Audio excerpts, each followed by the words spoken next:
Now, Roma Wines presents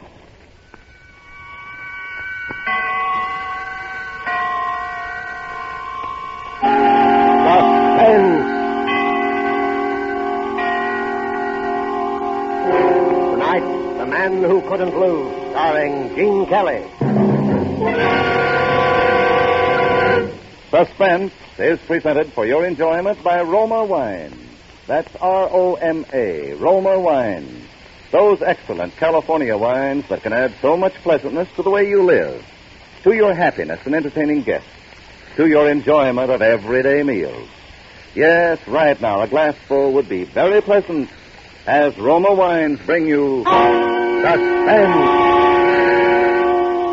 This is The Man in Black.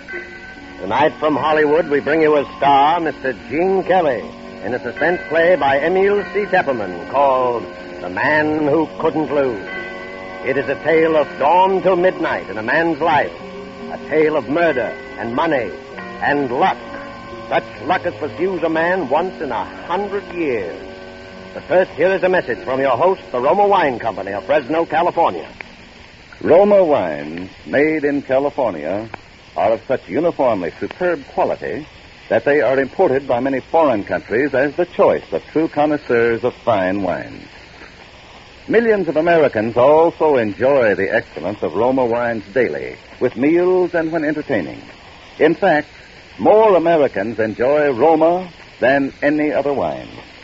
They know that Roma wines are truly inexpensive for wines of such distinguished character. They know Roma wines are of unvarying superb taste and quality, the result of age-old winemaking skill combined with modern knowledge. All this for only pennies a glass. So, for maximum mealtime enjoyment or when entertaining, serve Roma wines, a cool glass of appetizing Roma California sherry before dinner, a cool bottle of rich Roma California Burgundy on the table with the meal. You'll appreciate the enthusiastic comments of the family and guests. You'll be pleasantly surprised at how much added zest Roma wine brings to your table. Tomorrow, ask your dealer for R-O-M-A, Roma wines. If he is temporarily out of Roma, please try again soon. Remember, more Americans enjoy Roma than any other wine. And now, with The Man Who Couldn't Lose, and with the performance of Gene Kelly as Leonard Snell, the lucky New Yorker, we again hope to keep you in suspense.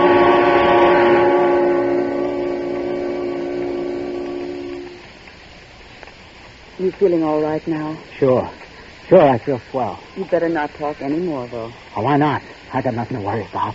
That's what I'm telling you. Something's happened to me. I'm not scared.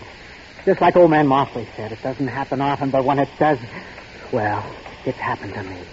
Something's happened to me that doesn't happen once in 100 years. And it all happened in one day. Yeah, it began this morning.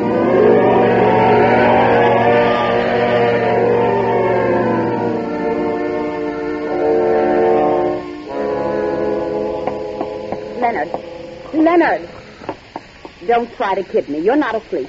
Get up. Sure, okay. I cook your breakfast. I come home and cook your dinner.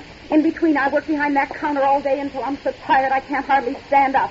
The least you can do is get up and drive me to work. Sure, I will. And what do? Nothing. Now, listen, Steve. You don't call what you do work, I hope. When did you last sell an insurance policy? When? I bet you can't even remember. I'm sure I can. All right.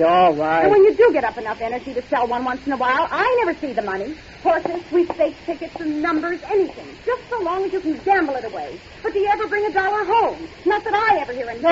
Shut up. Don't you tell me to shut up, Leonard Snell. I pay the rent when it gets paid. I pay the grocery bill. I pay for everything. You'd think at least I'd get a little appreciation once in a while. I appreciate it. I hear about it enough. Well, why don't you do something about it then? Listen, Celia, I don't feel so good today. Sure. That's what you said yesterday and the day before. That's what you always say every time anybody talks about work. Well, I'm sick and tired of it. You promised you were going to get a job this week, and you're going to do it. Celia, there's something I got to tell you. Oh, I suppose you want to wheedle some money out of me again. Well, if you can't even keep a little lunch money in your pocket... No, Celia, listen, it's more than that. Oh, it is it? I suppose you got another hot tip on the races. Well, if you think I'm going to... Will you shut up? Well, I'm Listen, not... Celia. I've sold quite a few insurance policies in the last 6 months. Oh, you have you? Well, where's the money? Oh, don't pull that on me. You're going to get a job. All right. I spent the money. On the races. Yeah, only it wasn't all my money. What do you mean? I mean, I'm $1,800 short, and this is the last day to settle up my accounts with the company. You stole it. No, I thought I was going to get it back and make a killing. I had some tips that were supposed to be sure things. Oh, I get it. $1,800. Quite a coincidence, isn't it? Well, $1,703. What's the difference? And it just so happens that I have $1,800 in a safe deposit box that Aunt May left me this spring. Quite a coincidence. Celia, I got to get that money back to them today. Well, I don't believe a word of it. And you're not going to get that money. If I don't, they can send me to jail. And if I did believe you wouldn't get it. Maybe a few months in jail would teach you a little consideration. You know I got to have an operation sometime this fall. You think I want to go into a charity ward? Celia, they can give me 5 years. You've had your eye on that money ever since you heard I got it. But you're not going to get it. Why do you think I wear the key to that safe deposit box around my neck? Celia. I suppose you think I haven't noticed. Celia, I suppose you think I don't know all those times you tried to get that chain off my neck when you thought I was asleep. Celia, well, I wasn't quite as sleepy as you thought, mister. All right, Celia. And don't think you can wheel it out of me. All right, Celia. Len. Len, get away from me. Len.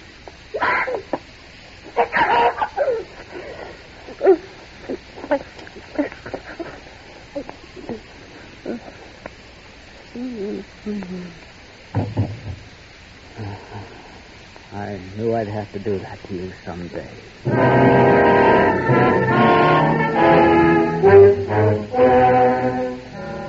I bent over her. She was dead, all right. The key was on that little chain around her neck, just like it had always been. I yanked on the chain, and it snapped, and the key came away in my hand. I shaved and got dressed, and then I went through a purse. It was $9 and some change and the usual junk, and that Irish sweepstake ticket made out in the name of I'm a Winner. I put the money in my pocket and the ticket in my wallet. I was all set to go now, except for writing the letter. All of a sudden, I realized that what I was doing didn't seem strange to me at all. It was like one of those dreams where you think it's all happened before sometime. I wrote, "To the police, I have killed my wife in a fit of anger. I can't go on living anymore after doing a thing like that to Celia. I'm short in my accounts, too, so there's only one thing for me to do. Don't bother looking for me. By the time you get this letter, you can find me in the city morgue. Yours truly, Leonard Snell."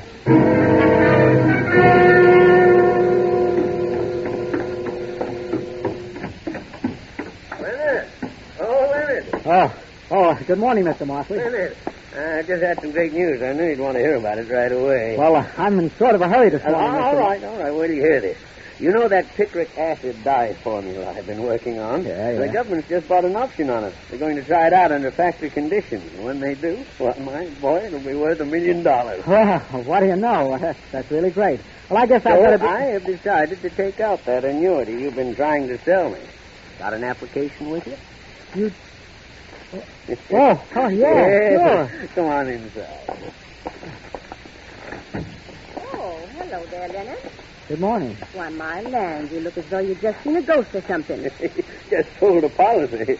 You don't sell them like that every day, do you, my boy? What's that first premium? About $3,400, isn't it? Yeah. Well, there's a nice commission in that, Leonard? About $1,800, isn't it? Yeah. Yeah. 18. Well, Leonard certainly deserves it. He works very hard. I see him coming home every evening with that briefcase and all those papers under his arm. Most of those papers are the racing forms, aren't they, Leonard? Well, sit down, my boy. Watch out for those bottles, citric acid. You know, I've been watching you, Leonard. You've had a hard time, but you're a gambler. You believe a lot in luck. Well, now, I've got a theory about luck. Yeah. Now, when were you born? March 1st, 1878. Yes, sir, luck is something that can come in big doses sometimes, almost as though fate had planned it out ahead of time. Uh-huh. Who's the beneficiary? Oh, my wife, of course. There's a perfectly good mathematical explanation for it. Of course, a number of unrelated events converge, and they all add up to the good fortune of a single man. Happens once in a century, perhaps, but it does happen. Uh-huh. You can make the check out. Of course. Why don't I make it out to you personally? Then I can collect that 3 months' rent you owe me, huh? Well, sure. That'll be $3,255. Oh, fine. I'll make it right out. You know, Leonard, I was saying to Sam just this morning, I'm almost as glad for your sake as for ours. My, won't see you be surprised. Huh? I said, won't see you be surprised. Yeah. Hey, where is Celia? She usually leaves for work long before this. And I always hear her. Well, she's... Oh, Leonard, don't tell me there's anything wrong. I know she hasn't been feeling well lately. No. She's got a little headache, you know. Oh, poor thing. Why didn't you tell me? I'll go right upstairs. No, you better not. She told me she wanted to sleep. She's asleep now. Oh, well, then I won't bother her. Well, my boy, here's your check. Thanks. Now, don't play that on the races. Don't worry. But you keep playing your luck just the same. Luck is a funny thing. You've had a lucky start today. Maybe your luck has changed.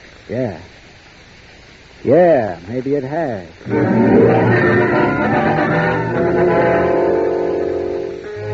Why couldn't he have signed it yesterday?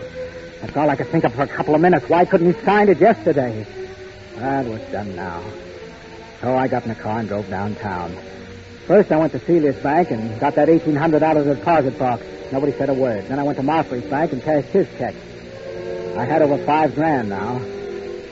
I drove over towards the park. The clock in the jewelry store said 10:15. That was plenty of time. Park, I stopped and gave the once over to the bums sitting around on the benches in the sun. There's always a bunch of them there. Pretty soon I see a guy that looks about right. Hey, you. Me?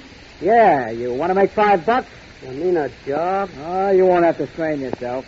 I just hurt my wrist. I can't drive. I got to go uptown to meet a guy. Want to drive me? Oh, okay. You got a license? Yeah, I got a license. Let's see it. Okay. Here. Floyd Eustace. Omaha, Nebraska. You're kind of a long ways from home, aren't you? Yeah. But it's okay to drive with in this state if you got a licensed driver with you. Okay, Floyd Eustace. You'll do.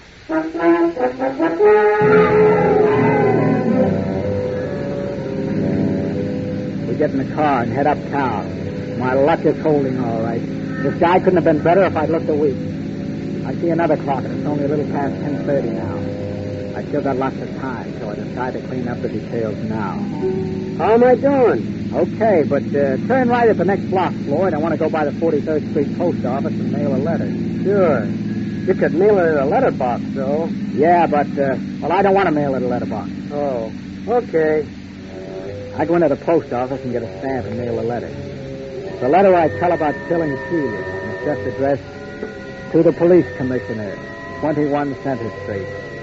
Somehow I just don't trust the letterbox because if the police don't get that letter right on time and start looking, it's not so good. I go out and get in the car and tell Floyd Eustace where to go. We head uptown, and after a while we get to Fort Tryon Park, right up above Riverside Drive, looking over the river. There's hardly ever anybody up there at this time of year, so I feel pretty safe. Sure enough, there wasn't. I got the monkey wrench out, and I had it in my hand. This right? Yeah. Just pull over there up against the rail.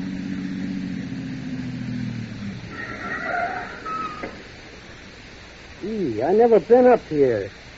Must be quite a drop down there. A couple of 100 feet, huh? Uh-huh. This where you're supposed to meet the guy? Yeah. Right here.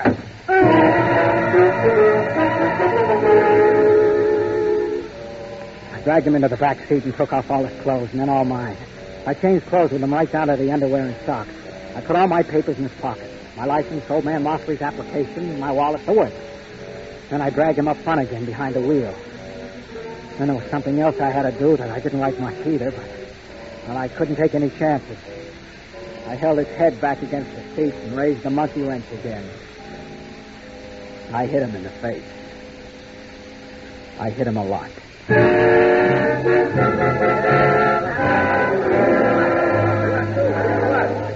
Stand back now, stand back.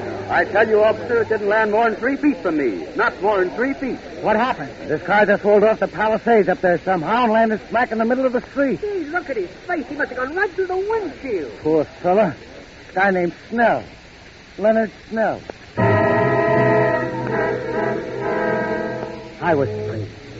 I was free of Celia and all her belly aching. I was free to do anything I wanted.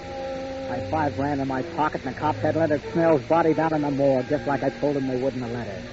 Oh, my luck was holding, but good. I went over to the 181st Street bus station. There was a bus leaving for Boston in 20 minutes. I bought a ticket. Then I got a paper in the corner and went into the cafeteria there and sat down at the counter. I was pretty hungry. What's yours? Scrambled eggs with bacon, French fries, orange juice, and coffee. And I got to catch a bus. It won't take long, will it? No longer than it takes an egg to scramble. Oh, excuse me. Well, that's all right, Mac. I like to read a newspaper while I eat myself. Kind of aids the digestion, I find. Yeah. Here's your orange juice. Thanks. Oh, gee. Some guys have all the luck, don't they? I said some guys have all the luck. I was just noticing in your paper there about those Irish sweepstake winners. Oh, yeah.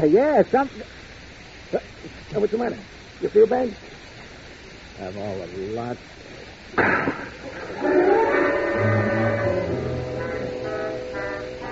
When I came to, somebody was swabbing my head with water. I paid my check and got out of there somehow and looked at the paper again.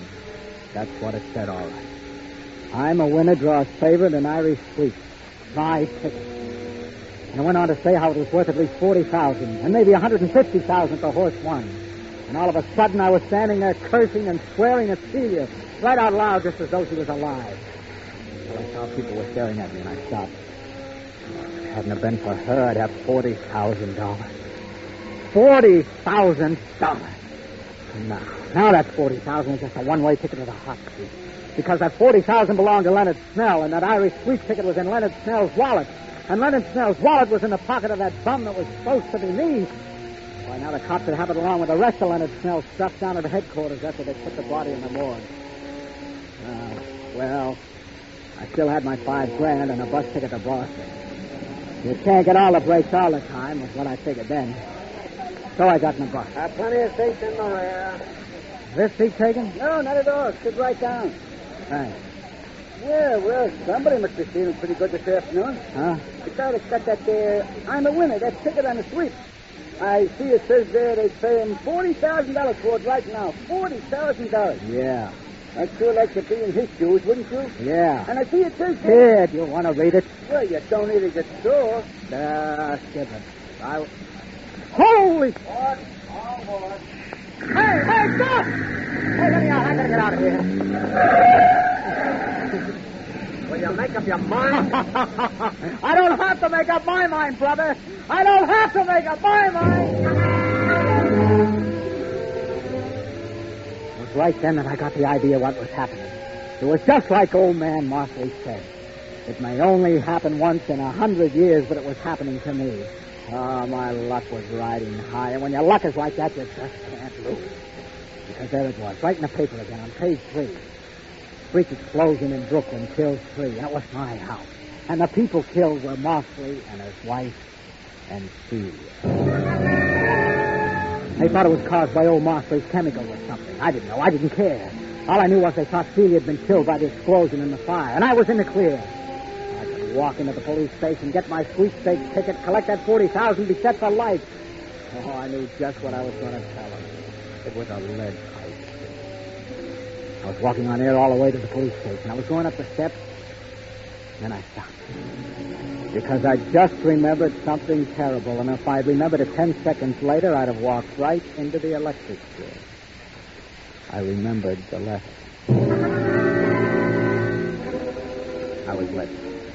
I'm worrying the cops would have that letter. Telling how I killed Celia.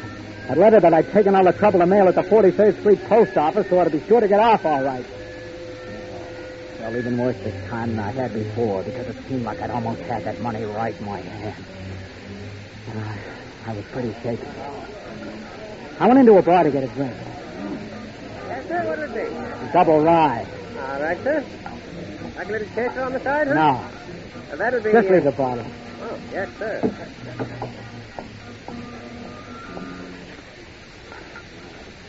Now we bring you 5 minutes of the latest news. Join us, Mark. Yeah, sure. New York City. In one of the most daring holdups in the annals of New York crime, a gang of armed men this noon robbed the United States mail truck just as it was leaving the 43rd Street post office, removing 8 sacks of mail, the entire morning collection at the post office. Apparently, the gunmen were after a shipment of currency destined for the Federal Reserve Bank. But according to officials, the joke is on the gangsters. All they got was the regular mail. Hey, you didn't pay me. Here. Oh, wait a minute. You got change coming. Keep the change. I knew it had happened now. I couldn't lose. I simply couldn't lose. Because those mugs that stuck up that nail truck had got my letter. Nothing in the world could stop me now.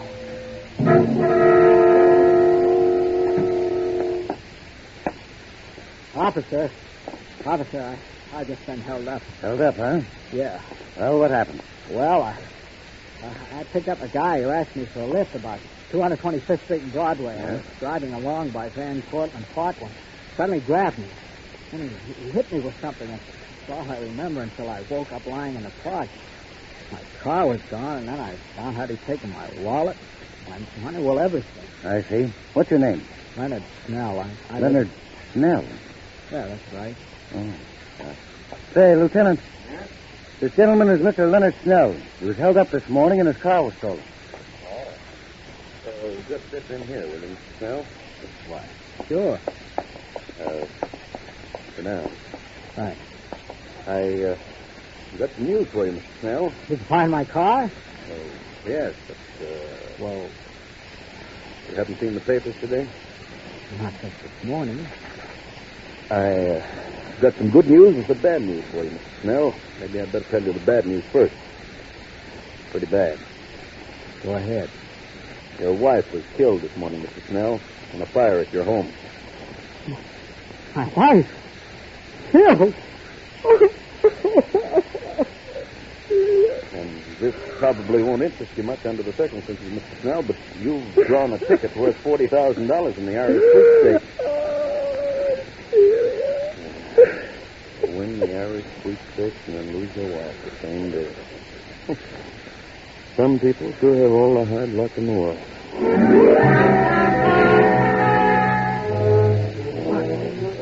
Luck. Within about 15 minutes, more things were happening to me that can happen to most guys in a dozen lifetimes. And then comes a jackpot I've been waiting for. Hold it, Mr. Snell. Hold that pose right there. Just one more, will you, please? If you care to make a statement, Mr. Snell, would you mind telling the public how you feel? I know it's pretty tough, but if you could just make a statement. Please, fellas, please. Please give us a break, will you? I hate to trouble you at this time, Mr. Snell, but the banking syndicate I represent is prepared to offer you $40,000 in cash for your sweepstakes ticket. I have the money right here in cash. All right, but I don't care much about the money now.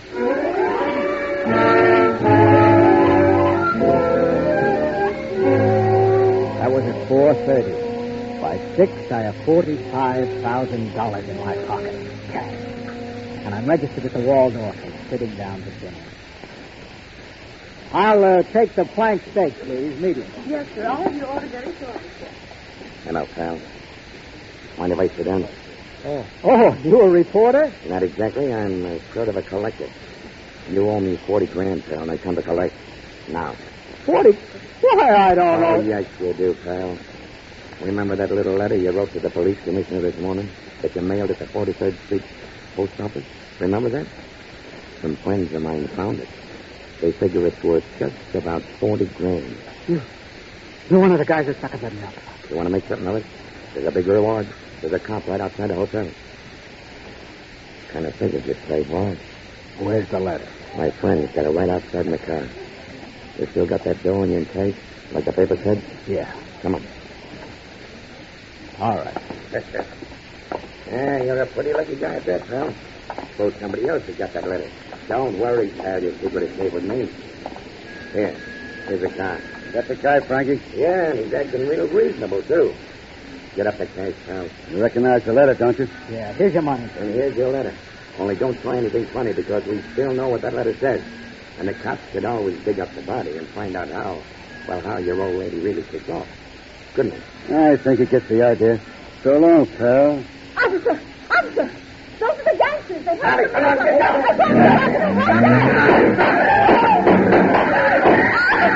Somebody better help that poor man. He's been shot. Poor fellow looks like he's paralyzed or something. You. Yeah? You go call an ambulance. I'll stand by this man here. Okay. What's this, Jerry? We just had a little shooting match with those mail robbers. The other boys got him down the street, but this poor man was shot when they fired back. Hey, what's this letter here in the street? Addressed to the police commissioner. The fellow that shot had it in his hand before he fell.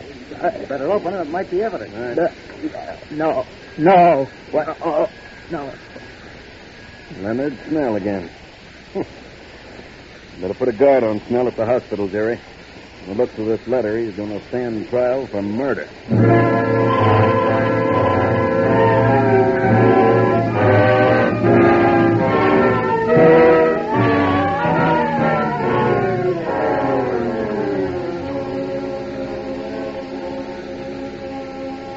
You'd better not talk anymore, Mr. Snell. What's the difference?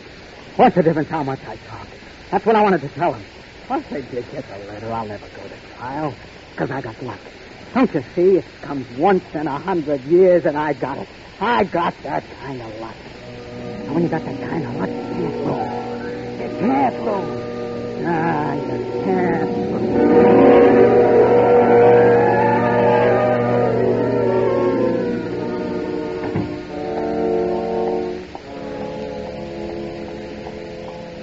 Hello, you still here? Yeah, I got to guard that fellow Snell as long as he's here in the hospital. But did you ever see the like of it? I don't suppose one man ever had so much luck in one day in the whole wide world.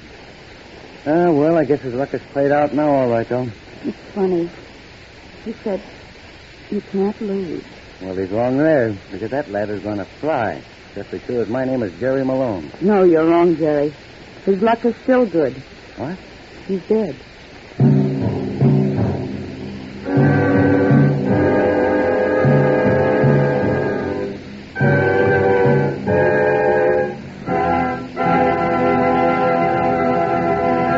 And so closes The Man Who Couldn't Lose, starring Gene Kelly. Tonight's study in Suspense. Suspense is produced and directed by William Spear. Have you discovered, as so many thousands of Americans have, how much Roma wines add to the enjoyment of your meals? How their superb taste makes special occasion feasts out of everyday meals? Find out for yourself what a marvel worker Roma wine can be in giving any meal new compliment-rousing zest. Start off the meal with an appetizer, Roma California Sherry. Then place on the table a cool bottle of Roma California Burgundy. You'll be amazed at the tremendous difference Roma wine makes in the enjoyment of your food. Don't overlook this easy way to add extra enjoyment to everyday living at a cost of only pennies a glass. Take a tip from the millions who enjoy Roma wines at meals when entertaining. Ask for R-O-M-A, Roma wines. Remember, more Americans enjoy Roma than any other wine. Gene Kelly appeared through the courtesy of Metro-Goldwyn-Mayer, producers of the Technicolor production Kismet. Next Thursday, same time, you will hear Mr. John Hodiak as star of Suspense. Presented by Roma Wines, R-O-M-A, made in California for enjoyment throughout the world.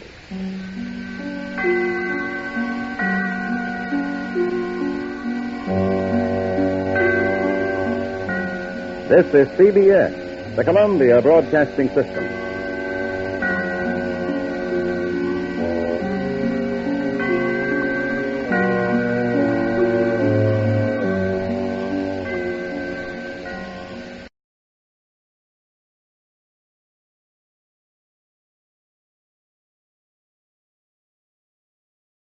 Now, Roma Wines present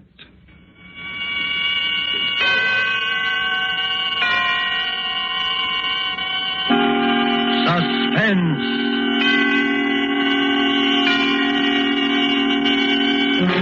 Tonight, Dateline Lisbon, starring John Hodiak. Suspense is presented for your enjoyment by Roma Wines. That's R-O-M-A, Roma Wines. Those excellent California wines that can add so much pleasantness to the way you live. to your happiness in entertaining guests, to your enjoyment of everyday meals. Yes, right now, a glassful would be very pleasant as Roma Wines bring you Suspense. This is the Man in Black, here for the Roma Wine Company of Fresno, California, who tonight from Hollywood bring you a star, the rising new film personality whose performance you admired in Lifeboat, and whom you will soon be seeing co-starring with Lana Turner in MGM's Marriage is a Private Affair, Mr. John Hodiak.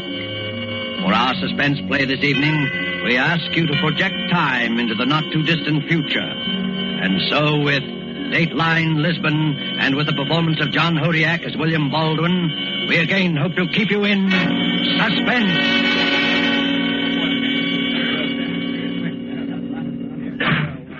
Your name? William Baldwin. Occupation? I was a foreign correspondent. At the time, that is, of the murder with which you were charged? Around that time, yes. I see. Now, Mr. Baldwin, would you be good enough to tell the court where you were on October the 5th, 1944? I was in Lisbon, Portugal. Can't you be more specific? Look, when you say I was in Lisbon during the invasion, you've told most of your story right there. You know the place. Yes, we know it. I should say that at one time or another during the course of the war, most of us here had occasion to pass through that port. That was the big way station, all right. The neutral terminal for the boys who worked for the Allies, those lined up with the Axis. You'd see a crowd from the Soviet, anxious to get back to the Eastern Front and the sound of the Internationale.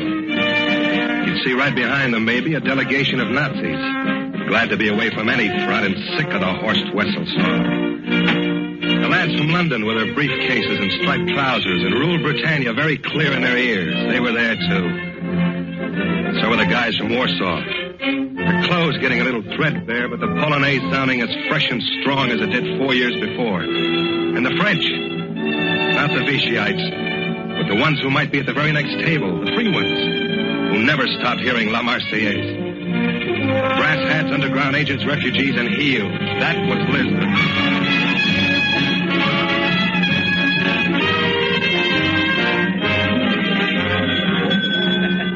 It was about 5 or 6 in the evening when I walked into the lobby of the Hotel de Gama. You know the place, right in the center of town. Anyway, I happened to glance up and I saw this girl standing about midway on that big marble staircase that leads down from the mezzanine. She had a Leica camera up to her face and was drawing a bead on the whole lobby. No, pare, señorita. Suddenly, a little fella yelled up to her to stop. And as he did, a fat guy standing at the desk whipped around. He spotted the girl, too. The next second, he was the scaredest-looking character I'd ever seen. He whirled back, away from the camera, but she'd already clicked the shutter. In another second, I got a shock myself. The girl lowered the camera from her face and... yeah, it had to be her. She came down the staircase, winding up the film in the Leica, then started across the lobby, and I was sure it was Terry. I hadn't seen her since I'd left New York. But you couldn't mistake that stride, not even after all those years. Walked across the lobby, but the little guy, the one who yelled, had a head start. grosero, pero el tiempo es difícil por los nervios. ¿Verdad? If you say so, senor. But I haven't the faintest idea what you're talking about. Ah, American. 3,000 pardons, Mrs. I simply wish to apologize for my outburst. Clearly, it was... Outburst? I'm sorry, senor, but I don't get it, even in English. It was when you were on the staircase. He yelled at you. At me? But what on earth for? I don't think he wanted you to take that picture. Are you serious? Why should... No. Hello, Terry. Bill Baldwin. It must be... 12 years. I didn't mean that. I mean, since I've even heard about you. I've heard about you, though. You've been doing all right. I've been busy. Terry Moore covers the Burma front. Terry Moore turns candid camera on Allied leaders. Terry Moore shoots Parade Magazine Picture of the Week. You've been getting more publicity than Hitler. I work for a better concern. Bill, what on earth are you doing here? There's so much... We're being rude to your little friend. Oh, excuse me, senor. You objected to my taking the picture? Oh, no, Mrs. Not at all. That is the point I wish to clear up. Oh, permit me. I am Don Luis Fernando Sanchez Jesus de la Castellano Cristobal. The third. How do you do? But my friends call me Mosca. I can understand why. Yes. Mrs., I should very much like to buy that picture. Buy it? Precisely. Well, that won't be necessary. I happen to have a developing outfit upstairs in my room. I'll run you off a copy myself. That's in case you can't wait till you see it in the magazine. The magazine? This picture you took will be published? Oh, yes. Simply a shot to display the color of the city, the hotel. Oh, I see. Mrs., this may at first appear to be a somewhat extraordinary request. The fact is, I am a great admirer of your work, and I wondered if perhaps... You could have the original, the negative. Well, yes, senor, I did have that in mind. Oh, do not be concerned. I'm quite prepared to go as high as, let us say, $5,000 in cash. Oh, come now. Well, then let us say 10. What is this, a rib? Oh, no, Mrs. It is an offer. $10,000? You know something, senor? You're insane. But I'm not, and I'll take it. Wait a second, Terry. I don't think I do that. Forgive me, but my proposition was the Mrs. only. Well, you could have put it more plainly. Now, listen, you don't think he wants to pay a silly price like that for just a good view of the lobby? He could get that on one of those penny postcards around here. I don't care what he wants it for. All I know... You don't care what he wants it for because you don't even know what's in it. For all you know, you've got the hottest picture of your whole career right in that camera of yours. Mrs., it is necessary that we complete the trade without any further discussion. $10,000 in exchange for the negative. That is correct. If you don't mind, senor, perhaps I had better think it over for a while. I'm afraid that will not be possible. The offer is good only now. Then, adios, senor. Well, let us trust you are making no mistake. Hasta la vista, Mrs. Buenas noches, senor. Well, was that stupid enough to suit you? $10,000 right down the drain. How'd you like to make 50? What? I said, how'd you like to make $50,000? There's another guy around here who'd go for that negative. A fat fella. He was standing over there by the desk, right in the center of your camera when you clicked the shutter. I never saw I did. And I saw him try to dodge. From where I was standing, it looked like a $50,000 dodge, too. Why, you runt. You were holding out for a bigger price, a bigger cut for you, I suppose. Do you believe that? Oh, I don't know. After all, I haven't much to go on, have I? 12 years is a long time. How do I know what you're like now? What you've become? I mentioned the fat man, Terry, because I think that picture's more important than you'll be willing to believe. Bill, listen to me. I want to know what happened to you. Your articles, your pieces about Europe, they just stopped. So did your letters. Well, there's something you've got to understand, Terry. Your pardon, please. Senorita Moore? Yes, I'm Terry Moore. Yes, you are wanted at the front desk, please. Front desk? What for? I do not know, senorita. If you will follow me. Want me to hold your camera? Thanks, but I think I'll feel better taking care of it myself. Okay, Terry. Hurry back. I'll be right here waiting for you.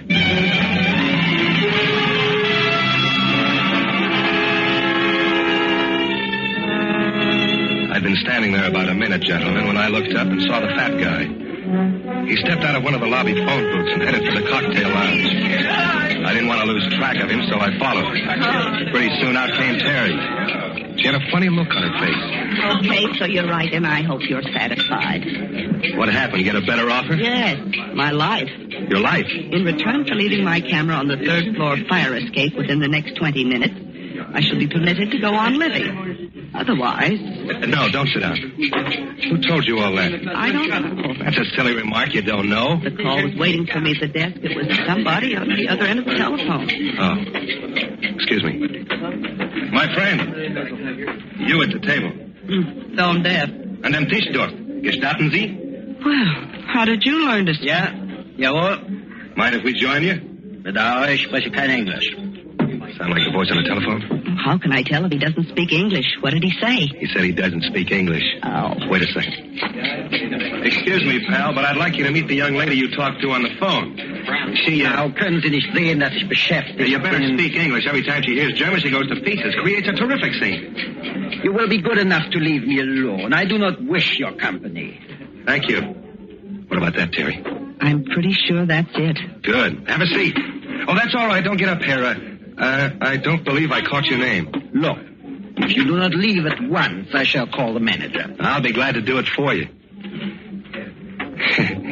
You know, my friend, now that I've got a good look at you, I can't help feeling I've seen you before somewhere. Yes, I was thinking the same thing. Gnädiges Fräulein, you are very much mistaken. Oh, not with photographs, I'm not. I've studied too many of them. And that's where I've seen you, in a photograph. Now, let me tell you something.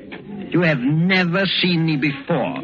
That's my advice to you. Except that There's something different. The clothes, I think. The white collar. Yes. You're right, Terry. The civilian clothes. I've got him spotted, too. And not in a photograph. I'm going by a man I've seen 100 times. At the head of a parade on a dais in a public square. Now, listen. In the back seat of an open touring car with guards on either side. You are a fool. I tell you for a fact, you are a fool. You see, I used to cover Poland for a number of American papers. And you granted me an interview once. Bill, he isn't the general, yes. General von Klaus, one of the most prolific executioners the Fuhrer ever had. What stupid people you must be. Why did you not stop when I advised you? Don't you see? There's nothing I can do now except take the Fräulein's camera and kill the two of you. Now, look, I happen to have a gun, too, so you can put that thing away. Anyway, you're not crazy enough to kill us here. No, senor. He is not that crazy. Mosca. You will please put the gun away. But I must... You will put the gun out of sight. So, you will now follow me from this room. No, I will not leave these people and permit them. Quiet. Do you want to bring everyone to this table? Do you wish a special spotlight for yourself? Oh, listen to me. I am the one in danger. I am the one in charge. You will do as I tell you to do. Or you won't get him out of Europe? You see, he knows. All right, shut him out. Well, what are you charging him, Mosca? Every cent he ever stole? It's worth it, you know. If the Poles knew this character was here, they'd tear him limb from limb. You talk a great deal, senor. Von Klaus, you will please get up from the chair. You must understand that nothing can be accomplished so long as we are here. We shall continue our negotiations with these charming people at some other time and place. At the German embassy, let's say? No. How would you like that, Head General? My friends, you first must get to the embassy. Again, Mrs. Hasta la vista and adios, senor. The German embassy, Bill. But he's a Nazi, a big one. That's right, and he's also taking it on the land. The final squeeze is about to begin, and the general's deserting his post. The Germans would kill him as soon as the Poles. Yes, that's why he can't afford to have us talk. And Mosca can't afford to lose his feet. Oh, Bill, what'll we do? You heard what he said. He'll be watching every exit for the rest of the night. Good. Meanwhile, we'll go dancing. Dancing? Yep. Cross the floor to that door on the other side of the bank. And we're going to slip through that door up the service stairs and into your room. My room? That's right. And you're going to develop the general's picture.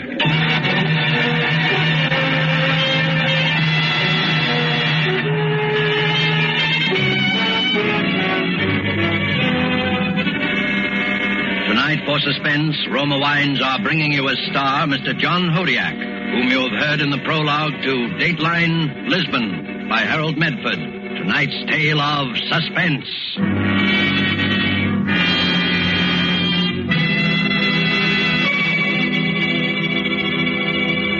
Yes, it is true that our own wonderful vineyard country in California produces in Roma wines that discriminating people in many foreign lands esteem as an imported delicacy. Yet you here at home can enjoy these distinguished Roma wines for mere pennies a glassful. Daily with your meals or when entertaining or any time, you can delight yourself and your guests with the wonderful taste that comes from age-old winemaking traditions perfected by modern knowledge.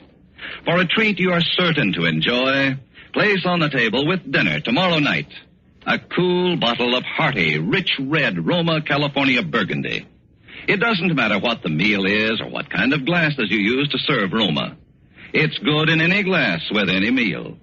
Your family, your guests, will find new pleasure in even the simplest foods, for Roma wine makes any meal a feast at only pennies a glass. Try it yourself tomorrow. Ask your dealer for R-O-M-A, Roma wine. Remember, more Americans enjoy Roma than any other wine.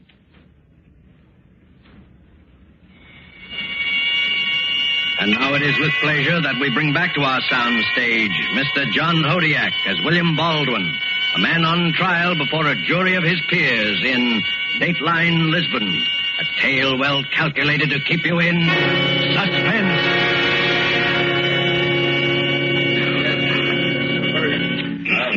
You were testifying, Mr. Baldwin, that you and the young lady started up for her room. That's right.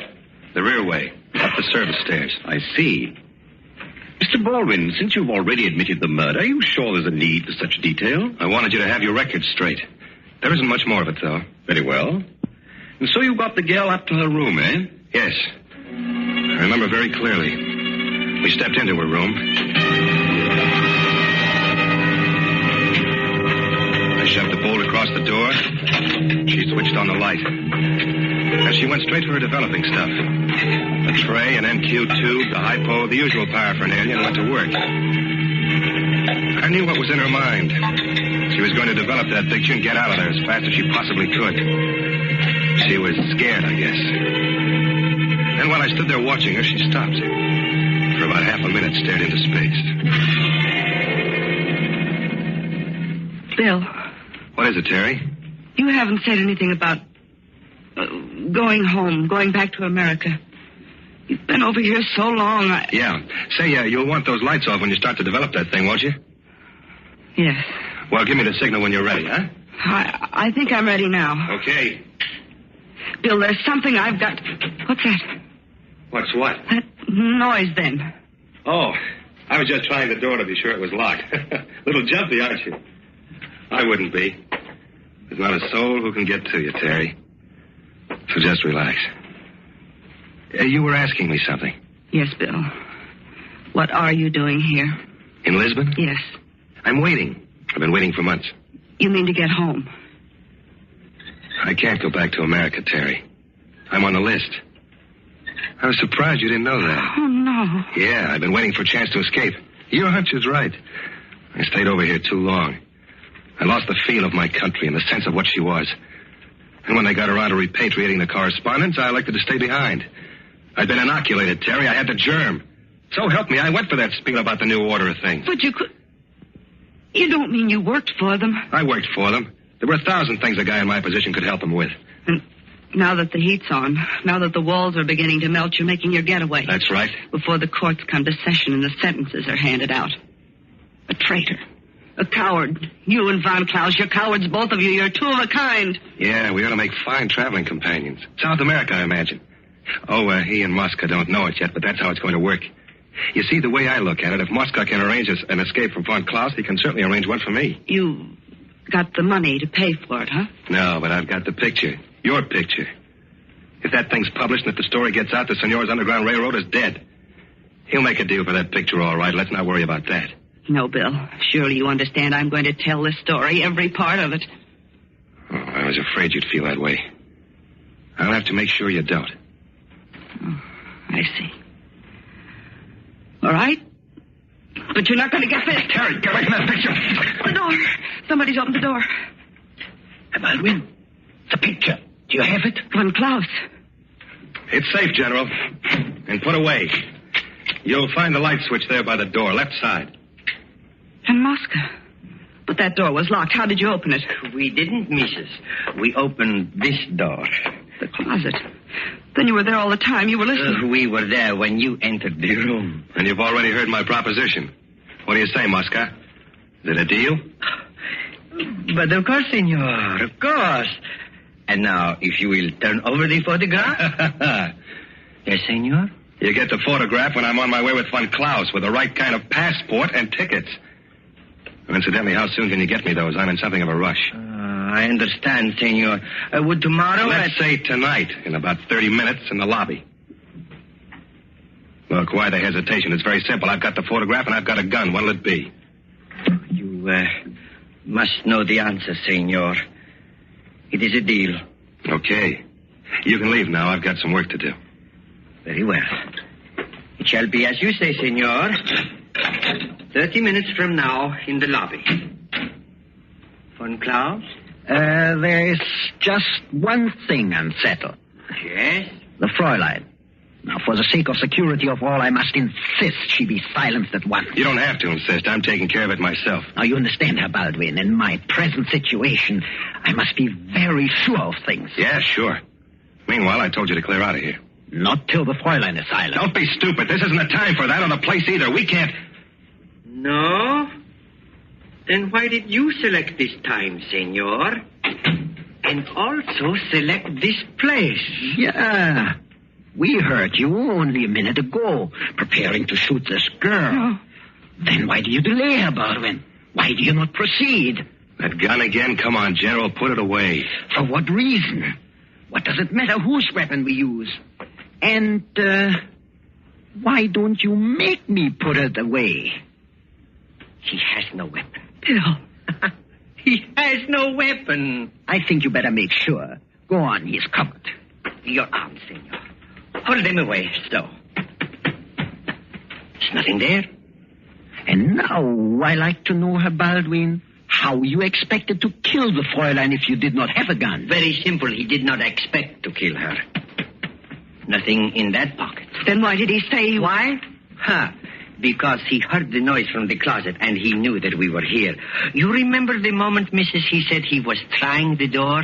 He knew we had guessed you would come to this room. He knew we were here to finish you both. He was playing for time. He was bluffing. About the Nazis, about escaping. Lies, a stupid fable to hold us off. Is that not so, senor? Is not everything I say the truth, huh? You're an awfully little guy to talk so big. Oh, I can afford to talk big, senor.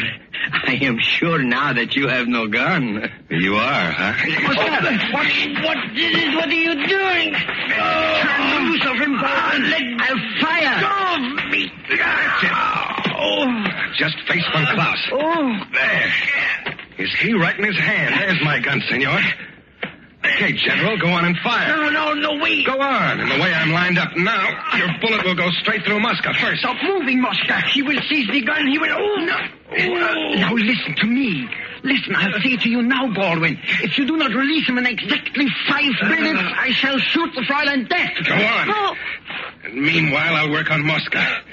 It'll take not quite more than 5 minutes to strangle him, and you'll have plenty of time to fire. But the chances are great you'll hit him. And he's your only means of escape. Take your hands from his throat. Your one single lifeline, Von Klaus.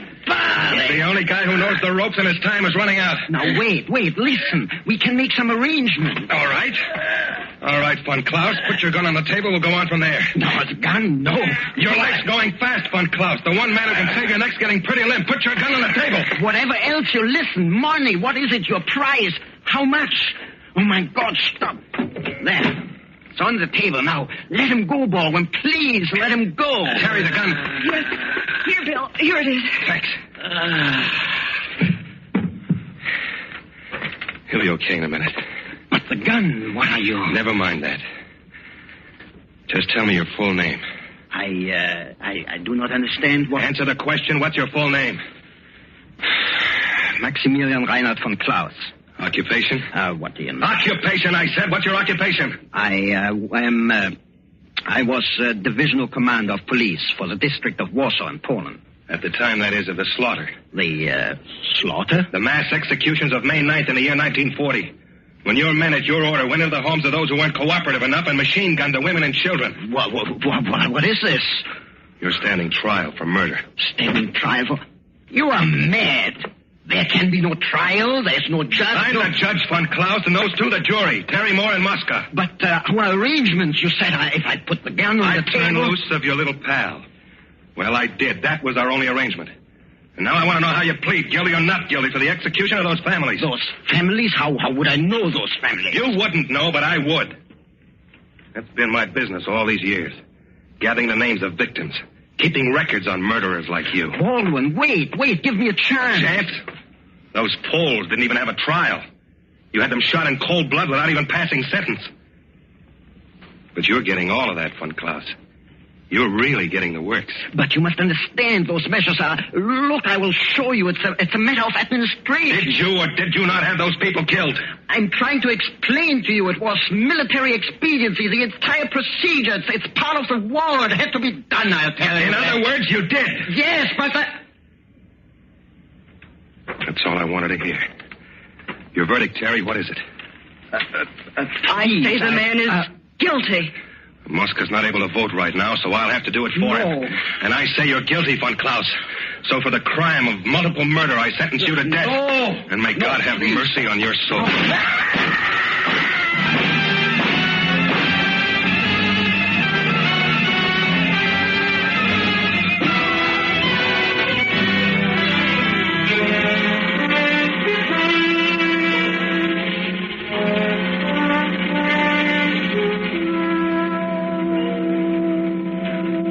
Gentlemen of the jury, the commission of murder has been very plainly established.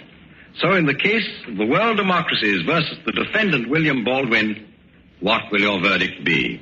Your Honor, we find the defendant guilty. And direct that he be freed at once to receive the court's commendation.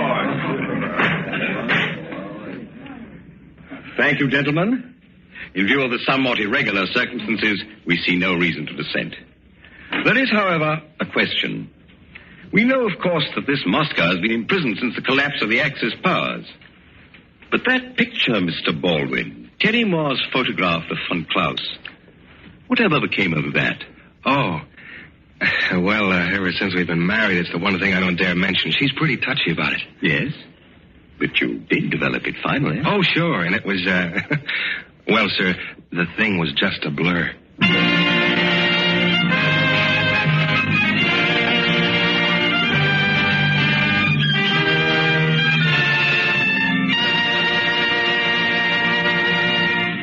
And so closes Dateline Lisbon, starring John Hodiak.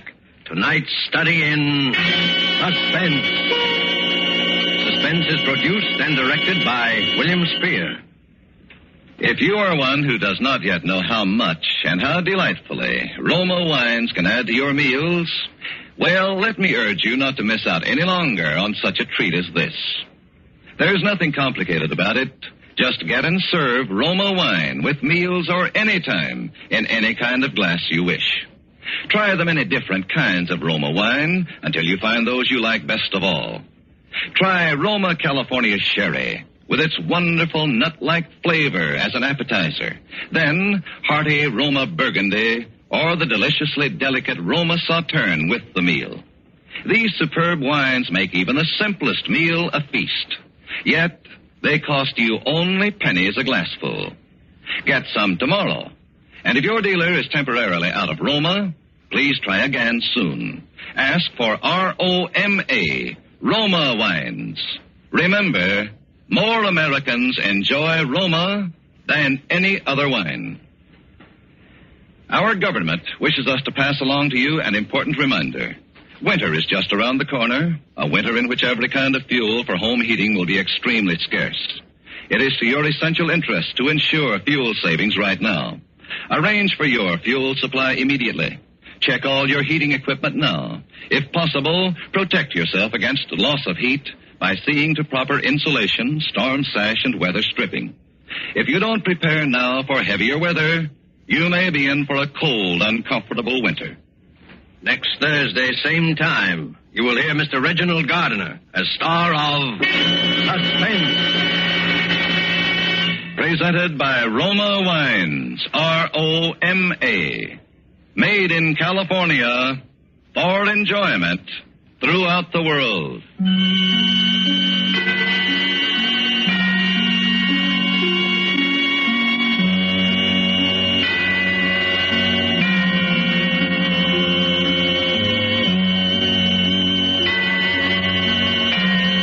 This is CBS, the Columbia Broadcasting System. Now, Roma Wines present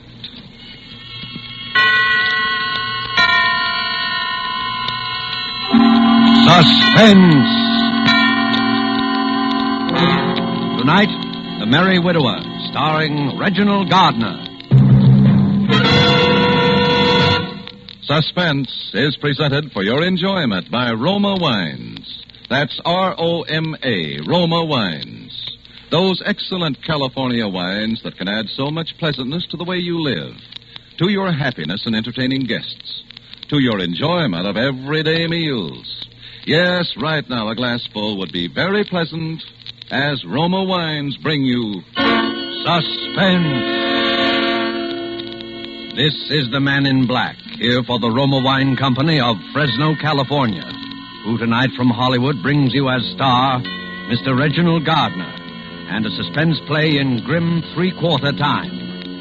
And so, with The Merry Widower and with the performance of Mr. Gardiner, we again hope to keep you in suspense.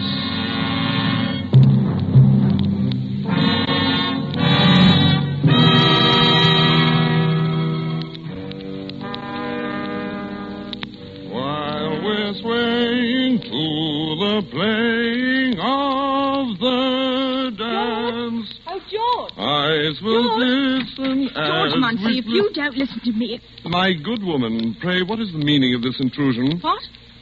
Oh, hello, Ethel. I say, who do you think you're calling my good woman? For a moment, I didn't know who it was, that's all. You didn't know who it was? Well, who did you think it was? The servant? Please, Ethel. Not that it wouldn't be nice if we did have a servant. We shall, my dear. We shall. Of course, that's what you say. That's what you always say about everything. Sometimes I wonder why I ever married you, George Munsey. It hasn't changed my life much. When I met you, I was waiting on people all day long in Hoffman's restaurant, and now all day long I wait on you. You don't think by any chance, do you, that I'm unworthy to be waited on? That would be amusing. Oh, George, it isn't that. I'm no snob, and you know it. And I'm not afraid of a little hard work, either. But you're always making such great plans and such big promises. Yes, well, I have big plans. Someday you'll realize, my dear, that you've married a rather remarkable man. Well, remarkable man. If you don't hurry up and get down to work, you'll be fired. I'm not going to work this morning. You're what? I said I'm not going to work this morning. George Munsey, are you crazy? What? What did you say? What's come over you lately, anyway? Ah, then you've noticed something. I should say I have. Wearing wing collars in the daytime all of a sudden and buying yourself a fancy hat and a cane. Really, Ethel, it's quite appropriate that I should wear a Homburg hat and carry a walking stick. After all, Appropriate, is it? Well, I haven't had a new hat since I can remember, and you know how we have to scrape along here, and now you're not going to work. Well, where are you going? I'm going up to London. London? Yes, there are certain very important affairs that I must take care of in London, my dear. And just what are these very important affairs, Your Royal Highness? Why did you call me that? Because you act so high and mighty sometimes. Oh, George, why can't you be a little more practical? My dear, has it ever occurred to you that I might be different from other men? Oh, George, you are. I know you are. In most ways, you're the most wonderful husband a girl could ever have. But really... Yes, perhaps it's time. Yeah, I think it is. Time that I took you into my confidence. Well, perhaps it's time I took you into mine. There's just 10 shillings, 6pence in the house to buy groceries for the rest of the month. Please, Ethel, don't be sordid. Sordid? Well, if you think 3 meals a day is so sordid all of a Shut up! George. You're not fit to share my confidence. You're not fit to share my confidence or my station. George! George! George! George!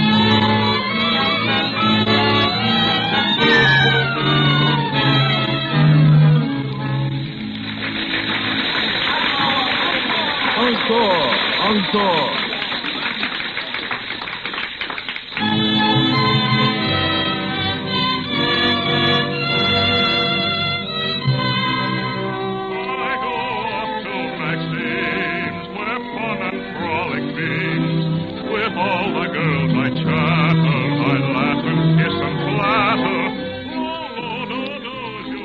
I've seen it now for the 12th time within as many weeks. And again, as on each previous occasion, I'm all but overcome by the one astounding, incredible, and yet quite simple fact. The story being played upon the stage is my story. And the hero of that story, the dashing Prince Danilo of Marsovia, is myself. The time is not yet ripe for me to return and take my rightful station in my country. All this must, for a little longer yet, remain my secret. Ethel has no suspicion yet, that's obvious, but there is one who knows, and I'm sure of it. Although she's far too tactful to say so, my Lady of the Veil. And she'll be waiting for me again tonight, that I'm sure of, too, in the lobby of the theater after the performance.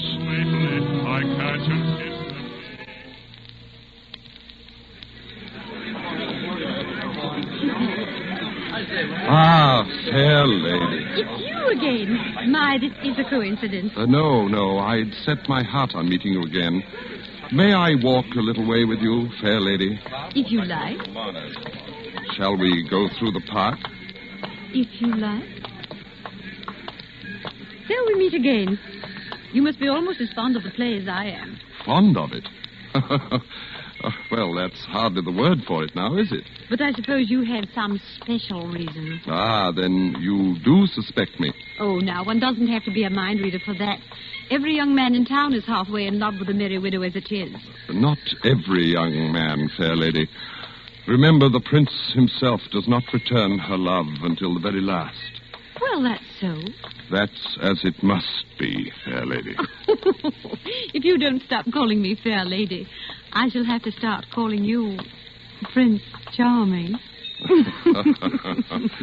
Shall we sit here? You know something? What? You've never told me your name. Haven't I? No. What is your name? My name? Why, as a matter of fact, it's Prince. Prince? And what's your first name? My first name? Yes. Daniel. Daniel Prince. Well, that's rather like the name in the play. Daniel Prince, Prince Danilo. It is rather like, isn't it?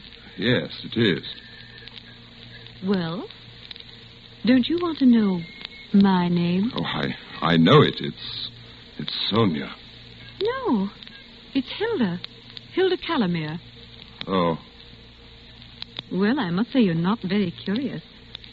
Don't you want to know anything more about me?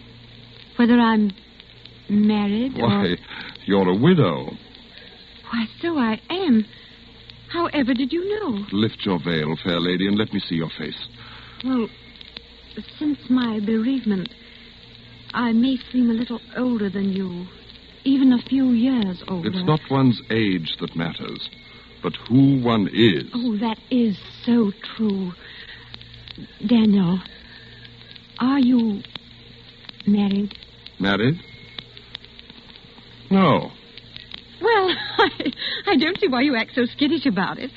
But I suppose you're like all the rest. You've a guilty conscience. No, I have not. Some liaison with a pretty barmaid, like the prince in the play. That's it, isn't it, Mr. Prince? Yes, there is a little liaison, yes. And now you're tired of her, and you're wondering how to break it off. Is that it? Yes. My poor Prince Charming. Miss Calamere, if you could help me, No, Daniel. That's something you must do for yourself. But I can tell you this. It's best to be strong about it. Break it straight off, open and above board, like a true gentleman. Isn't it now? Yes. Yes, of course. And things like that are always so unsatisfactory for a young man of your station in life, aren't they? My station? Yes. Well, what's that? Why, 12 o'clock, I expect. I'll have to hurry. Daniel! Wait! Where are you going? Home.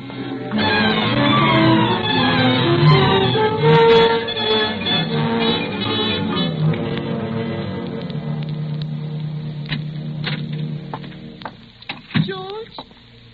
Is that you, George? Yes, my dear. Oh, I must have fallen asleep waiting for you. What time is it? A little after 1, I think. After 1? Where in the world have you been all this time? I told you this morning that I had certain very important matters to attend to in London. And what are these important matters, may I ask, that keep you out until 1 o'clock in the morning? Ethel, tell me, do you believe in morganatic marriages? In what? Morganatic marriages. Whatever's that? When a person of royal blood marries someone beneath his station. Well, I never thought about it. I don't see what's wrong with it if they're both in love. Why in the world do you ask me a question like that? I just wanted to know what you thought. You are an odd one. I still don't Please, Ethel, I'm very tired. I think we should get to bed. All right. I don't want to quarrel with you tonight of all nights. George. Yes? I did an awfully foolish thing today. What? I spent all our money, or most of it. Here, look what I got. What's that? A little box. It's for cigarettes or hairpins or whatever you like. But when you open it, it plays that tune you like so much. See?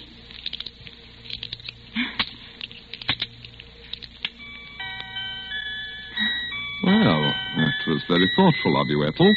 It's really quite appropriate. Here, now, I didn't get it for you. Look what else I got. Well, what are those? Oh, you can see what they are, a sand bucket and a sailboat. Well, why did you get them? Oh, I know it's silly and all, but... George, if we were to have a baby... A baby? Yes, mind you, I didn't say we will. It's impossible. Why, it's not impossible either. I tell you it is. It's not the way the thing should happen at all. The way what should happen? It's all wrong. It's not fitting to my station. It can't happen. Oh, it can't? Well, if I want to have a baby, it's little enough I get out of Ethel! life. George, I thought you'd be happy if you thought that... Of course, my dear, of course, yes. The idea just came as something of a surprise, that's all. Then you mean... Well, let's talk about it in the morning, my dear. I think now I shall take a bath. A bath at this time of night? Good for the nerves, you know. Relaxing. Well, do hurry, then. Shan't be long. George? I can't hear you. Oh, it's no great matter. What is it? Why don't you come in here and talk to me? Well, all right. George, don't you think a baby would like this music box? It is rather sweet, isn't it? Oh, I thought you were going to take a bath. I've changed my mind. George, what are you doing? Look out! I'm falling out!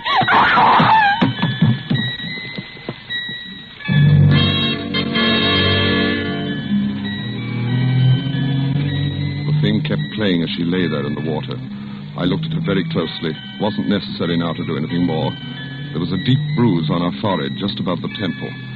She was no longer breathing. I got my hat and my walking stick. And I left the house.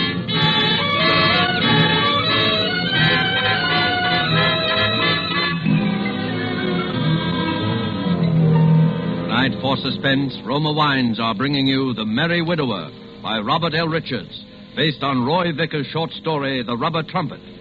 Reginald Gardner is the star of tonight's study in Suspense.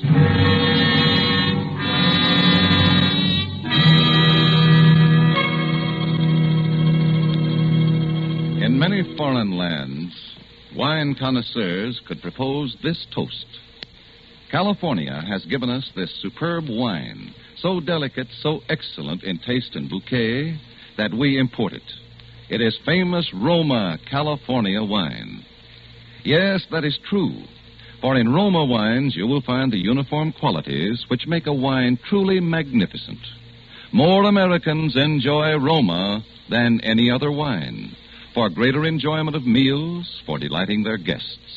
These delicious Roma wines are the result of California's perfect soil and climate, plus a combination of old-world winemaking skill and modern knowledge that mean constant quality. Yet they cost you only pennies a glass. Tomorrow, before dinner, serve an appetizing glass of cool, amber gold Roma California sherry. Then, with the meal, serve cool glasses of hearty Roma Burgundy. Ah, there is a real treat indeed. No matter what the meal or what glasses you use, the result is the same.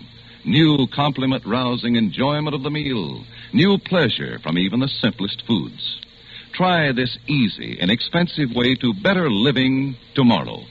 Just ask your dealer for R-O-M-A, Roma wine.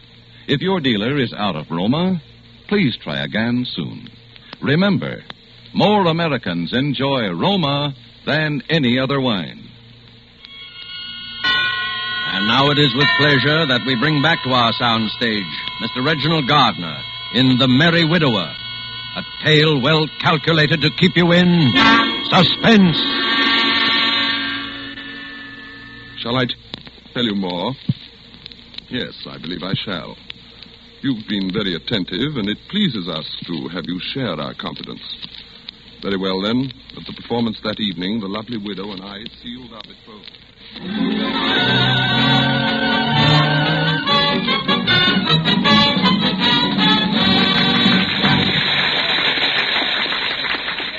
Miss Calamere. Why, it's my Prince Charming. Miss Calamere, may we have our walk again, please? Why, of course. Really, I hardly expected to see you at all this evening.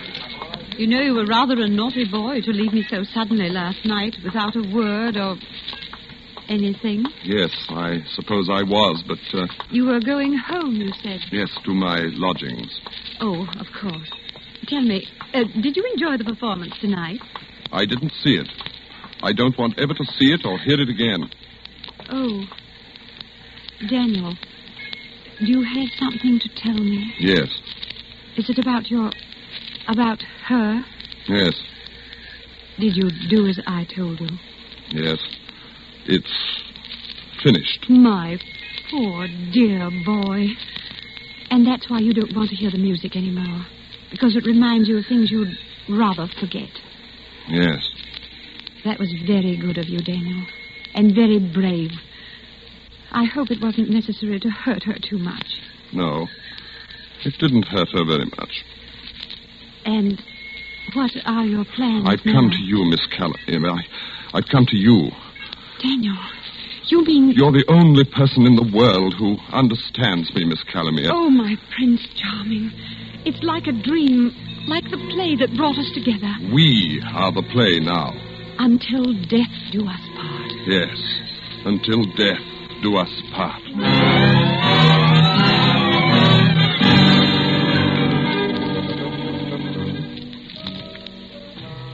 It has come off precisely as it should have. I've married the lovely widow, and we shall live happily ever after. She has a fine home and her own income, and it's very fine, and she's very good to me, and very tactful, too. She never refers to my true identity or to the imposter who continues nightly to play out my life upon the stage. At her suggestion, I've taken a position in a London chemist shop for my self-respect, she says, but of course she means the better to disguise my true name and station until the time comes. Now, each morning she walks down with me as I go to work. Now, Daniel, be sure and stop at the Hatters on your way home and pick up your new Hamburg. I bought it especially for you. Yes, my dear. I'm sure it'll be very becoming. And, now let me see. Oh, yes, this is the day you're paid, isn't it? Yes, so it is. You know, I've been thinking you should have your own bank account. What would you say to that? Whatever you think best, my dear. Very well. But bring the money home as usual, and I'll arrange it all for you tomorrow. Yes, my dear. Well, here we are. Mind you come right home after work, and don't be late. We're having something very special for dinner this evening. I shall, my dear. Goodbye. Goodbye, Daniel. Oh, so there you are. Good morning, Mr. Arrowsmith. You're late again, Prince. I'm sorry, Mr. Arrowsmith. Well, being sorry isn't enough. This is the second time this summer. See if it don't happen again. Yes, Mr. Arrowsmith. Now, get them fancy togs off and into your work coat with you and behind that counter. Yes, sir. Here's something new I want you to pay attention to today. It's a novelty I want you to try out, see? I'm putting it in your counter. Oh, very good, Mr. Arrowsmith. You will have to demonstrate it, so look sharp here. Yes, sir. It's a cigarette box. When you opens it, it plays a tune like this.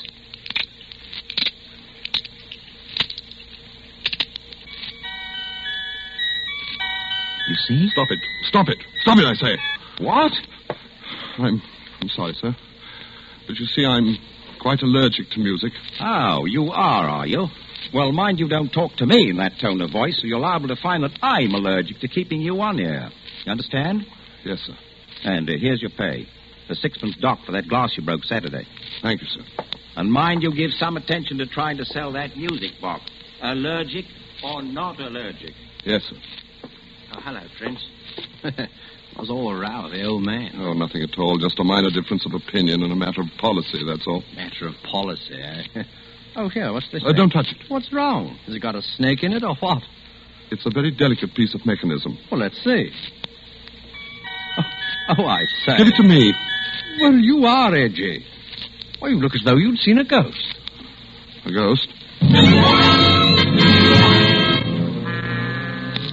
At the lunch hour, I took the wretched thing out to the back of the store. I smashed it to bits and threw it into the rubbish bin.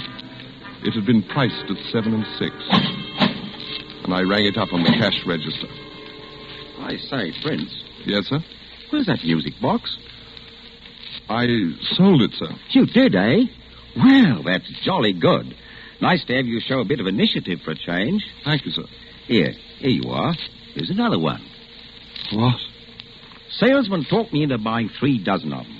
Thought for a while I'd be stuck with them, but I guess that's going to be you that's stuck with them. Eh, Prince? That's it. Now it's you that's stuck with them. 3 dozen. Yes, sir. I'll get rid of them, I'm sure. Well, come on, Prince. Let's go have a spot of lunch together. No, I'm going home to lunch today. I must get something very important.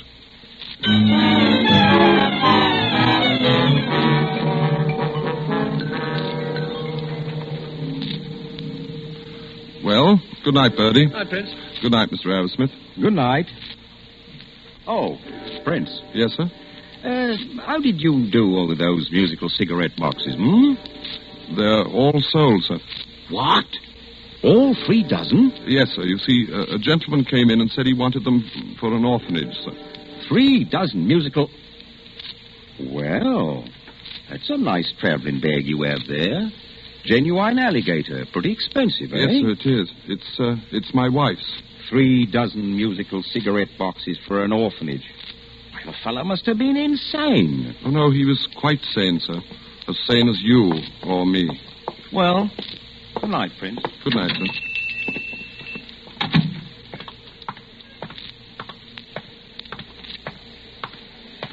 Can you spare a poor man a copper, Governor? Yes, here's a shilling. Oh, God bless you, Governor. But there's something you must do. I want to give you something else. Oh, what? Here, take this suitcase. It's yours. You can do anything you like with it. Yeah. What's the game, Governor? There's no game. I'm just tired of it, that's all. It's a good bag. You can probably pawn it for a nice price. What's in it? Do you want it or don't you? All right, I'll take it.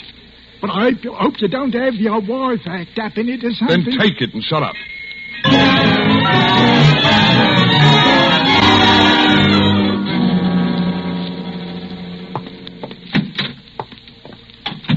Is that you, Daniel? Yes, my dear. Well, it's about time. I've been looking for my alligator bag. Do you... Oh, yes, I was about to tell you, my dear. I borrowed it. Borrowed it? What for? Where is it? It was stolen. Stolen? Well, how? You see, I was riding on the underground, and some chap grabbed it and dashed out of the door with it before I could stop him. My beautiful bag. Oh, Daniel, how could you have been so careless? Well, it can't be helped now, my dear. I'll save up and buy you another one. Stolen. Well, at least we can phone the police. Police? Well, why not? That's what one usually does about stolen belongings, isn't it? It's not the slightest use, my dear. Well, there's no harm in it. Oh, I'll answer it, Daniel. Yes? Why, yes, my husband and I were just... Yes. Yes, that would be if... Oh. Well, that is odd. Why, yes, come right up. Yes, we'll both be here. That was the police, Daniel. They found my bag. No, they couldn't have. They saw a beggar carrying it. They thought it looked odd, such a nice bag, and they found my name on it inside. Oh. Daniel, it was full of music boxes. 36 of them. All right, then. They were down at the store. They got on my nerves. And, Daniel, they all played the same piece of music. The tune from our play that you used to like so much. That's right. And you hadn't ever wanted to hear again. Hilda. Well, Daniel? I'm very tired, Hilda. I'm going to take a bath. Daniel, I want to talk to you. Very well. You may talk to me while I run my bath.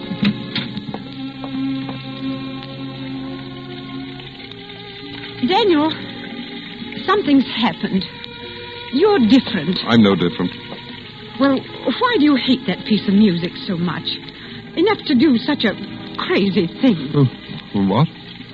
Well, it's because of her, isn't it? Yes. No. What did you do that night? You killed her. Oh, who are you? I am His Royal Highness, Prince Danilo of Masovia. Daniel? What I have done in the interest of my royal house and of my kingdom. And what I am about to do... Oh, that is the police. I'll go send them away. Daniel, open that door. Let me out! Daniel!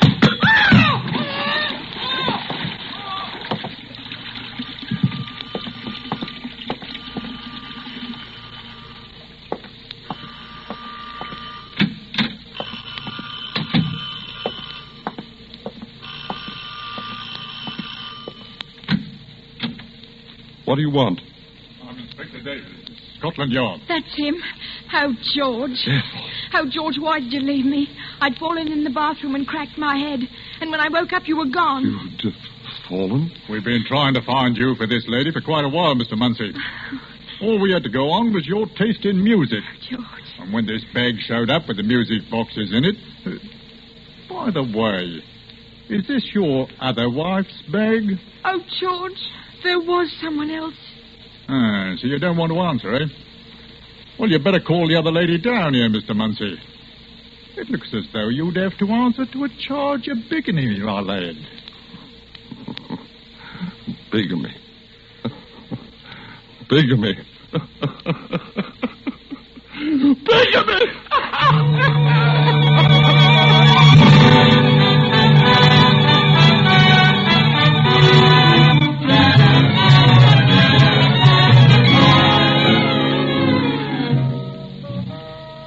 I have been returned at last to my rightful place and have taken up residence at my castle in Arsovia.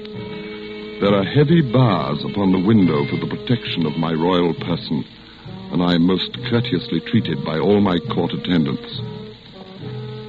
Even now I hear the approach of my Prime Minister, whose quaint conceit it is to call himself my doctor. He has been on a personal errand at my request.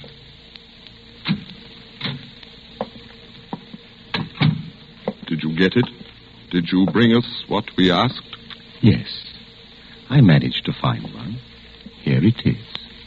Ah, yes, yes. That is it.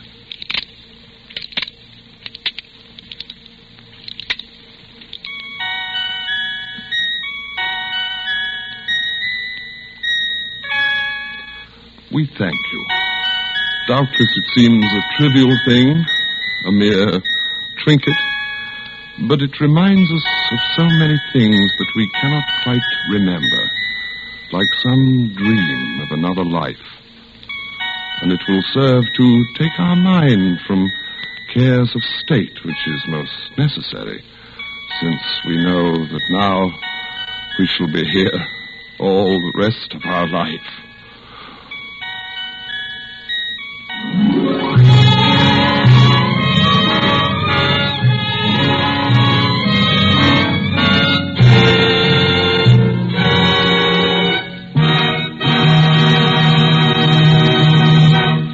And so closes The Merry Widower, starring Mr. Reginald Gardner. Tonight's study in Suspense. Suspense is produced and directed by William Spear. Yes, Roma wine makes any meal taste better. That's the proven experience of those who have discovered the flavor complementing magic of these delightful yet inexpensive wines. For a new thrill at mealtime, whatever it be, fish, meat, or poultry, simply place a cool bottle of your favorite Roma wine on the table with the meal. Serve it in any kind of glass. Once you taste the addition these delightful wines bring to the zest and savoriness of even the simplest dishes, you'll wonder why you've ever done without Roma wines. Remember, it costs you only pennies a glass to add the extra pleasure of Roma wines to your daily meals. Tomorrow, ask your dealer for R-O-M-A, Roma wines. Try them, and you'll know why more Americans enjoy Roma than any other wine. Reginald Gardner appeared through the courtesy of 20th Century Fox, producers of the derelict Zanuck Technicolor production Wilson. Next Thursday, same time, you will hear Miss Lucille Ball as star of Suspense. Presented by Roma Wines, R-O-M-A. Made in California for enjoyment throughout the world. This is CBS, the Columbia Broadcasting System.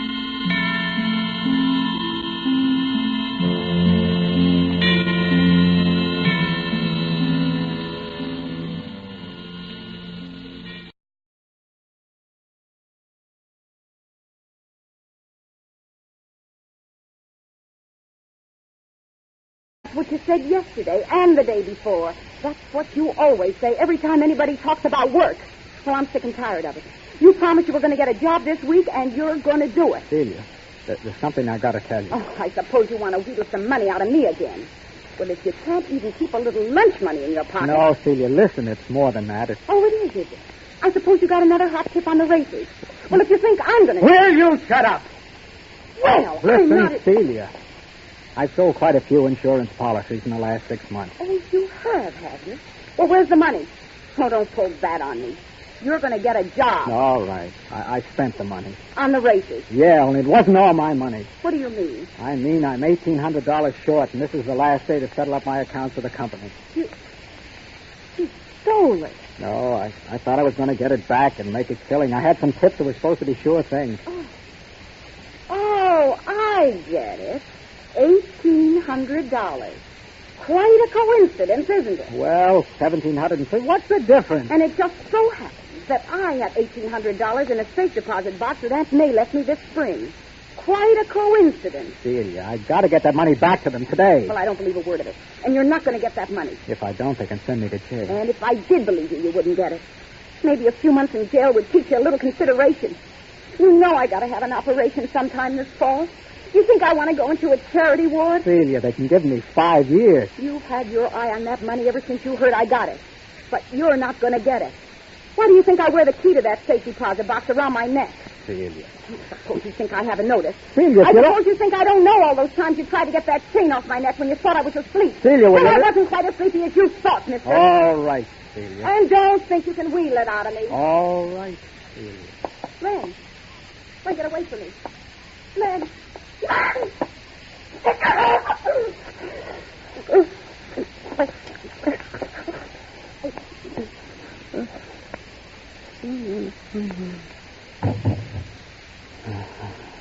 I knew I'd have to do that to you someday.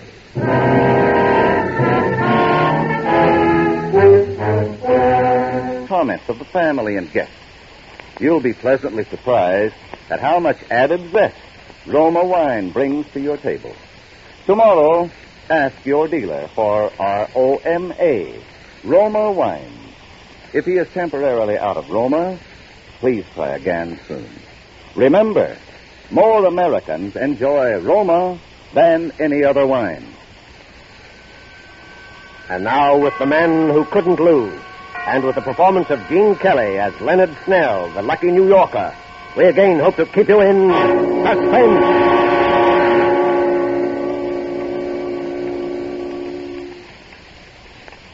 You feeling all right now? Sure, I feel swell. You better not talk any more, though. Oh, why not? I got nothing to worry about. That's what I'm telling you. Something's happened to me. I'm not scared. Just like old man Mosley said, it doesn't happen often, but when it does, well, it's happened to me. Something's happened to me that doesn't happen once in 100 years. And it all happened in one day. Yeah, it began this morning.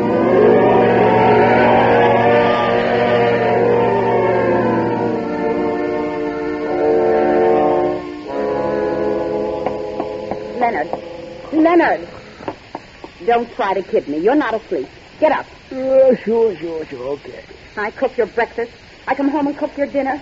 In between, I work behind that counter all day until I'm so tired I can't hardly stand up. The least you can do is get up and drive me to work. Sure, I will. And what do? Nothing. Now, listen, Steve. You don't call what you do work, I hope. When did you last sell an insurance policy? When? I bet you can't even remember. I'm sure I can. All right. And when you do get up enough energy to sell one once in a while, I never see the money. Horses, sweepstakes, tickets, and numbers, anything. Just so long as you can gamble it away. But do you ever bring $1 home? Not that I ever hear anything. Shut up. Don't you tell me to shut up, Leonard Snell.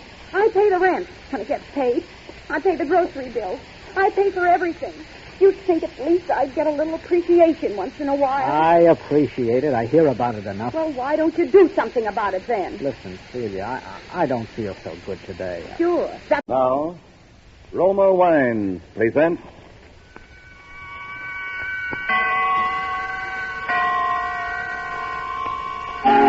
Suspense. Tonight, The Man Who Couldn't Lose, starring Gene Kelly. Suspense is presented for your enjoyment by Roma Wines. That's R-O-M-A, Roma Wines. Those excellent California wines that can add so much pleasantness to the way you live, to your happiness in entertaining guests, to your enjoyment of everyday meals. Yes, right now, a glassful would be very pleasant as Roma Wines bring you Suspense. This is the Man in Black. Tonight from Hollywood, we bring you as star Mr. Gene Kelly in a suspense play by Emil C. Tepperman called The Man Who Couldn't Lose. It is a tale of dawn till midnight in a man's life, a tale of murder and money and luck, such luck as pursues a man once in 100 years. But first, here is a message from your host, the Roma Wine Company of Fresno, California. Roma wines made in California are of such uniformly superb quality that they are imported by many foreign countries as the choice of true connoisseurs of fine wines. Millions of Americans also enjoy the excellence of Roma wines daily, with meals and when entertaining. In fact, more Americans enjoy Roma than any other wine. They know that Roma wines are truly inexpensive for wines of such distinguished character. They know Roma wines are of unvarying superb taste and quality, the result of age-old winemaking skill combined with modern knowledge. All this for only pennies a glass. So, for maximum mealtime enjoyment or when entertaining, serve Roma wine, a cool glass of appetizing Roma California sherry before dinner, a cool bottle of rich Roma California Burgundy on the table with the meal. You'll appreciate the enthusiastic... You've had a hard time, but you're a gambler. You believe a lot in luck. Well, now, I've got a theory about luck. Yeah. Now, when were you born? March 1st, 1878. Yes, sir, luck is something that can come in big doses sometimes, almost as though fate had planned it out ahead of time. Uh-huh. Who's the beneficiary? Oh, my wife, of course. There's a perfectly good mathematical explanation for it. Of course, a number of unrelated events converge, and they all add up to the good fortune of a single man. Happens once in a century, perhaps, but it does happen. Uh-huh. You can make the check out. Well, of course. Oh, why don't I make it out to you personally? Then I can collect that 3 months' rent you owe me, huh?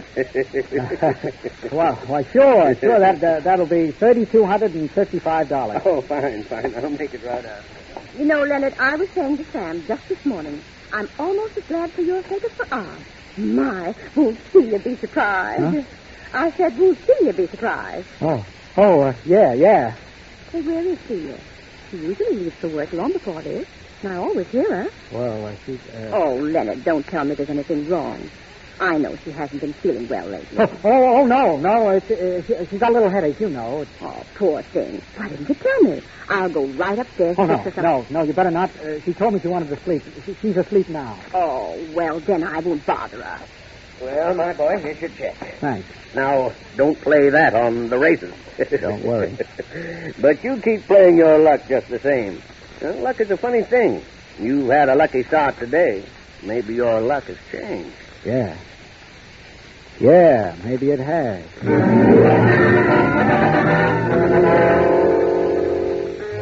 Why couldn't he have signed it yesterday? That's all I could think of for a couple of minutes. Why couldn't he signed it yesterday?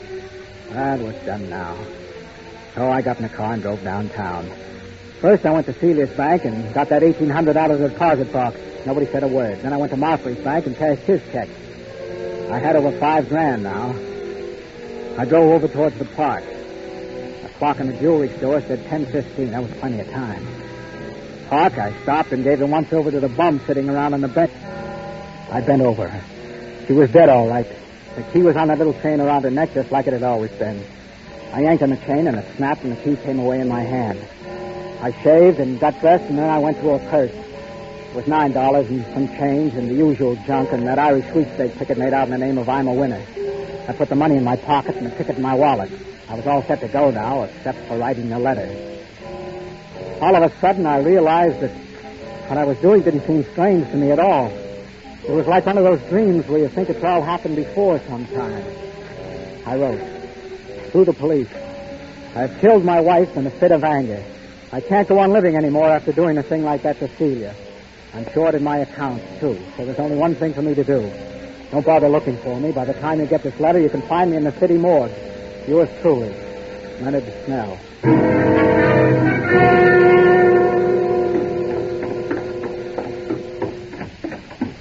Leonard. Oh, Leonard. Oh, good morning, Mr. Markley. Leonard.